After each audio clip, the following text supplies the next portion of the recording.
జై శ్రీమన్నారాయణ. అందరికీ నమస్కారం. విష్ణు సహస్రనామంలోని 30వ శ్లోకము, అందులోని నామాల యొక్క వివరణ మనం ఇప్పుడు తెలుసుకుందాం.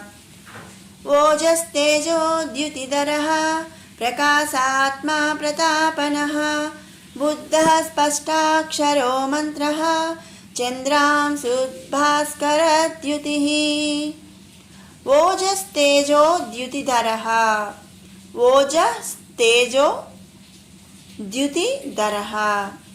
ఓజస్సు అంటే విశిష్టమైన బలం అన్నమాట.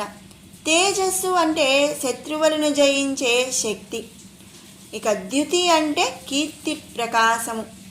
మరి ఈ మూడింటిని ధరః ధరించినవాడు అంటే విశిష్టమైన బలమును, మరి శత్రువులను జయించే శక్తి, కీర్తి ప్రకాశము, ఈ మూడింటిని కూడా ధరః ధరించినవాడు లోకరక్షకుడు. మరి దుష్ట జనశిక్షకుడు అయినటువంటి పరమాత్మ ఎల్లవేళలా కూడా ఈ మూడిటిని ధరించి ఉంటాడు.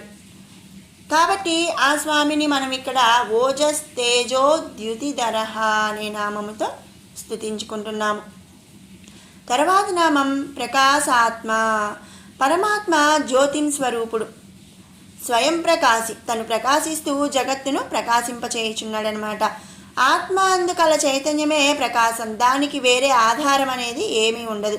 తన చేతనను ప్రకాశించినట్టిది. అటువంటి ఆత్మస్వరూపుడైన శ్రీమన్నారాయణుడే ప్రకాశాత్మ అని చెప్పి ఇక్కడ చెప్పబడుతున్నాడు.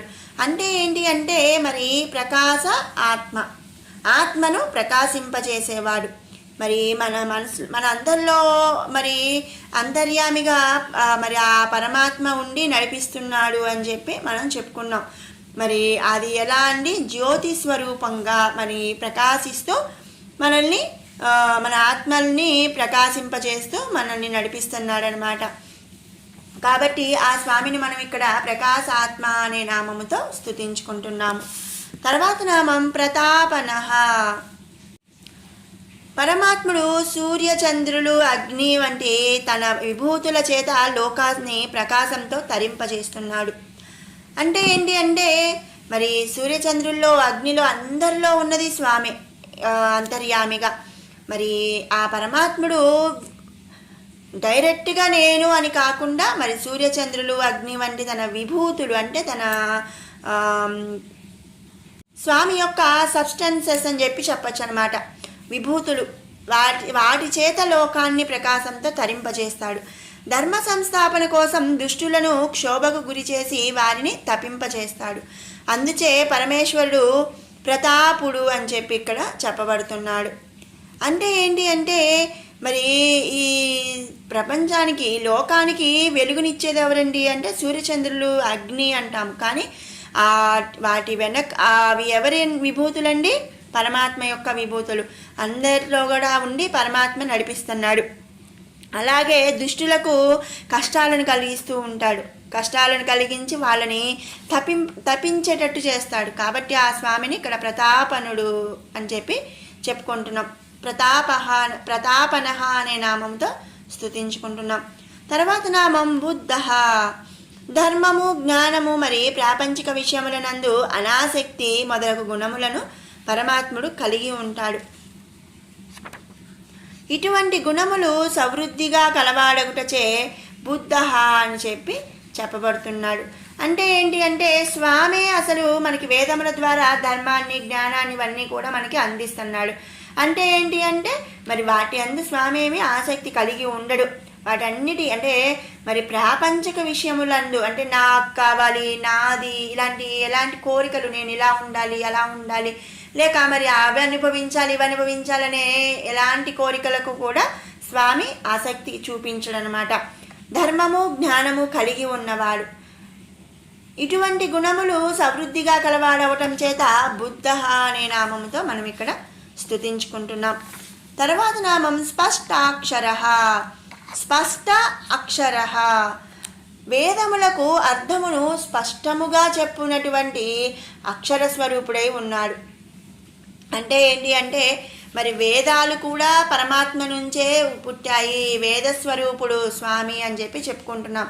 మరి వేదాలు అనగానే మనం అందులో ఉండే అక్షరాలు, ఆ అక్షరాలు కూడా ఆ పరమాత్మ యొక్క స్వరూపమేనట. స్పష్టమైన అక్షరము అంటే ఏంటండి? ప్రణవము, ఓంకారం. అటువంటి అక్షర స్వరూపుడై ఉన్నాడు. మరి ఓం ఓం అని అంటే ఈ సృష్టి మొత్తం పుట్టక ముందు ఒక ఓంకార నాదం మాత్రమే ఉంది అని చెప్పి మనం చెప్పుకుంటూ ఉంటాము. కాబట్టి ఆ ఓంకారం, ఆ ప్రణవము యొక్క స్వరూపము కలిగి ఉన్నది ఎవరు? ఆ పరమాత్మ. కాబట్టి ఆ ఓంకార స్వరూపుడై ఉన్నాడు అని కాబట్టి మనం ఇక్కడ స్పష్టాక్షర అనే నామముతో స్వామిని స్తుతిస్తున్నాము. తర్వాత నామం మంత్ర. మననము చేయునది మంత్రము అంటారు. అంటే మనం ఎక్కువ తలుస్తూ ఉంటామన్నమాట, మనం చదువుతాం కానీ ఏదైనా. మనము దేనిని మననము చేస్తుంటే మనకు శుభములు కలుగుతూ సకల కోరికలు నశిస్తూ దివ్యానుభూతిని పొందుతామో ఆ మంత్రమే పరమాత్మ స్వరూపం. అంటే ఏంటి అంటే మనం ఏది పద్దాక అంటే ఏ సినిమాల గురించో లేకపోతే ఇంకేదో మనం మాట్లాడుకునే బదులు, లేదా పక్కింటి ఆవిడ ఏం చేసింది, మరి వాళ్ళు ఏం చేశారు, వాళ్ళు ఎట్లా ఉన్నారు, వీళ్ళు ఎలా ఉన్నారు అనే కన్నా ఆ మంత్రాన్ని మనం ఎక్కువ మననము చేస్తున్నామనుకోండి, మనం మంచిగా మననం చేస్తున్నాం అనుకోండి, అప్పుడు ఏమవుతుంది? మనకు శుభాలు కలుగుతూ ఉంటాయి, సకల కోరికలు కూడా మరి నశించి మనకు మోక్షం అనేది, మనకు జ్ఞానం కలిగి మోక్షం అనేది కలుగుతుందన్నమాట.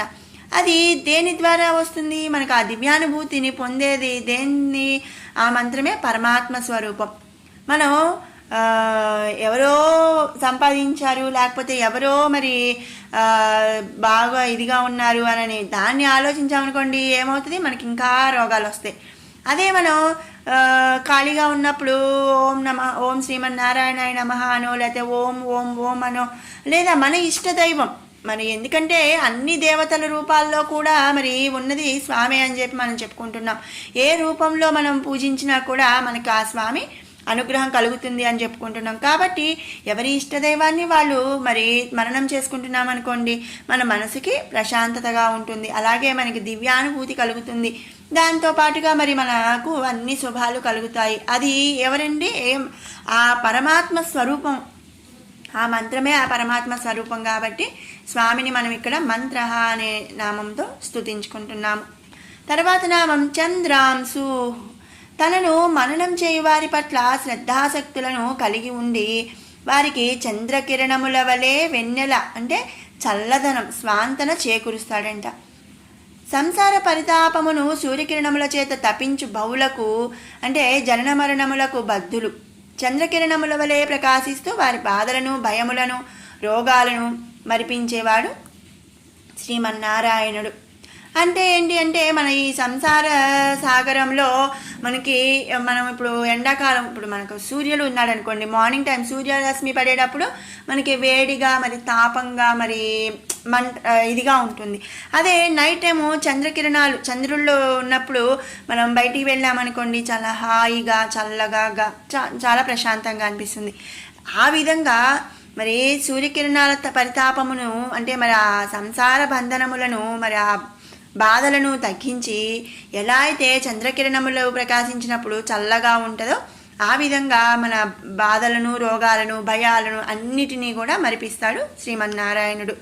పరమాత్ముని నందు ఎవరికైతే అత్యుత్సాహము, శ్రద్ధ, ఆసక్తి కలుగుతాయో అటువంటి వారి యందు పరమాత్ముడు చంద్రుడై ప్రకాశిస్తాడట. చంద్ర అంశు, చంద్రుడై ప్రకాశిస్తాడు. కాబట్టి ఆ స్వామిని మనం ఇక్కడ చంద్రుని వంటి చల్లదనాన్ని చంద్రుడే ప్రకాశిస్తూ చల్లదనాన్ని ఇస్తూ ఉంటాడు. కాబట్టి స్వామిని మనం చంద్రాంశు అనే నామముతో ఇక్కడ స్తుతించుకుంటున్నాం. తర్వాత నామం భాస్కర ద్యుతి. మరి సూర్యచంద్రులు అన్ని అగ్ని ఇవన్నీ కూడా స్వామి యొక్క విభూతులే అని చెప్పి మనం చెప్పుకున్నాం. పరమాత్ముని యొక్క విభూతులలో సూర్య భగవానుడు కూడా ఒకడు. భాస్కర ద్యుతి, అమితమైన వేడి కిరణములతో మరి ప్రకాశించు సూర్యుని వలె తేజోవంతమైన కిరణములతో ప్రకాశించు పరమాత్ముడు సజ్జనులందు చంద్రుని వలె, దుర్జనుల యందు సూర్యుని వలె తన పరాక్రమాలలో మరి ప్రకాశిస్తూ ఉంటాడంట. అంటే ఏంటి అంటే మంచి వాళ్ళు ఉన్నారనుకోండి, మనం మామూలుగా చూస్తే సూర్యకిరణాలు బాగా ఉన్నప్పుడు, సూర్యుడు బాగా ఉన్నప్పుడు మనం ఆ ఎండలోకి వెళ్ళామనుకోండి, సూర్యరశ్మి తగిలినప్పుడు మనకి కొంత కష్టంగా ఉంటుంది ఆ వేడికి. అదే చంద్రుడు ఉన్నప్పుడు బయటికి వెళ్ళామనుకోండి చల్లగా హాయిగా ఉంటుంది. మరి అంతే కదా, మరి అలా ఎలా అయితే సూర్యకిరణాలకు ఇదవుతూ ఉంటామో అలాంటి బాధను దుర్జనులకు కలిగిస్తాడు. మరి చంద్రుని చల్లదనం ఎంత హాయిగా ఉంటుందో అలాంటి దాన్ని సజ్జనుల అందు కురిపిస్తాడనమాట శ్రీమన్నారాయణుడు. సూర్యుడు పరమాత్మ స్వరూపుడు కనుక పరమాత్ముడు భాస్కర ద్యుతి అని చెప్పి ఇక్కడ మనం స్తుతిస్తున్నాము. ఎందుకంటే మరి ముందు నామంలో చెప్పాం చంద్రాంశుః, చంద్రుని వంటి చల్లదనాన్ని కురిపిస్తాడు. ఎవరి పట్ల? సజ్జనుల పట్ల.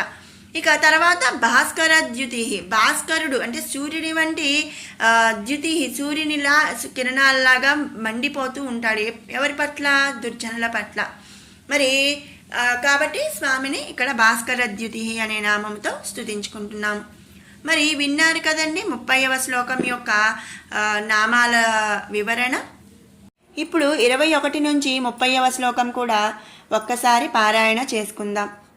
మరీచిర్ధమనోహంసః సువర్ణో భుజగోత్తమః హిరణ్యనాభః సుతపాః పద్మనాభ ప్రజాపతిః అమృత్యు సర్వదృక్సింహః సంధాతా సంధిమాన్ స్థిరః అజో దుర్మర్శన శాస్తా విశ్రుతాత్మా సురారిః గురుర్గురుతమో ధామ సత్యః సత్యపరాక్రమః నిమిషో నిమిషస్రగ్వి వాచస్పతిరుదారదీః అగ్రనీర్గ్రామణీర్ శ్రీమాన్ న్యాయో నేతా సమీరణః సహస్రమూర్ధా విశ్వాత్మా సహస్రాక్ష సహస్రపాత్ ఆవర్తనో నివృత్తాత్మా సంవృత సంప్రమర్దనః అహ సంవర్తకో వహ్నిః రనిలో ధరణీధరః సుప్రసాదః ప్రసన్నాత్మా